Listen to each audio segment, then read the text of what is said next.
ঢেকিয়াজুলি আৰক্ষী থানা এলেকাৰ ২ নং পিৰাকটাত সংঘটিত হৈছিল ভয়ংকৰ পথ দুৰ্ঘটনা। পথ দুৰ্ঘটনাত আঘাতপ্ৰাপ্ত ২৫ বছৰীয়া পিণ্টু সেন নামৰ এজন যুৱকৰ কৰুণ মৃত্যু। বুধবাৰে দিনৰ ২ বজাত তেজপুৰ মেডিকেল কলেজ হস্পিটেলৰ পৰা যুৱকজনৰ মৃতদেহ ঢেকিয়াজুলি আৰক্ষী থানা এলেকাৰ লুলুকাই গাঁৱৰ নিজ ঘৰত আহি পোৱাৰ লগে লগে সমগ্ৰ অঞ্চল জুৰি গভীৰ শোকৰ ছাঁ পৰে। উল্লেখ্য যে মঙলবাৰে ঢেকিয়াজুলি আৰক্ষী থানা এলেকাৰ ২ নং পিৰাকটাত সংঘটিত হৈছিল ভয়ংকৰ পথ দুৰ্ঘটনা। ঢেকিয়াজুলি আৰক্ষী থানা এলেকাৰ ২ নং পিৰাকটাৰ শ্ৰী শ্ৰী হৰি মন্দিৰৰ সমীপত দুখন মটৰচাইকেলৰ সংঘৰ্ষ হৈছিল। এই সংঘৰ্ষৰ বলত গুৰুতৰভাৱে আঘাতপ্ৰাপ্ত হৈছিল ৫জনকৈ লোক। আঘাতপ্ৰাপ্ত ৫জন লোককে সংকটজনক অৱস্থাত মঙলবাৰে তেজপুৰ মেডিকেল কলেজ হস্পিটেলত চিকিৎসাৰ বাবে প্ৰেৰণ কৰা হৈছিল যদিও নিশা লুলুকাই গাঁৱৰ পিণ্টু সেন নামৰ ২৫ বছৰীয়া যুৱকজনে মৃত্যুক আঁকোৱালি লয়।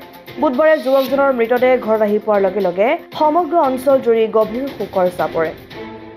যোৱাকালি দুটা বাইকৰ সংঘৰ্ষ হোৱাত ৫জন মানুহ গুৰুতৰভাৱে জখম হয়। ৫জন মানুহে আমি ততালৈকে 108 মাতি আনি ঢেকিয়াজুলি থানা হৈ মেডিকেল কলেজত নিছিলোঁ আৰু নিয়াৰ সময়ত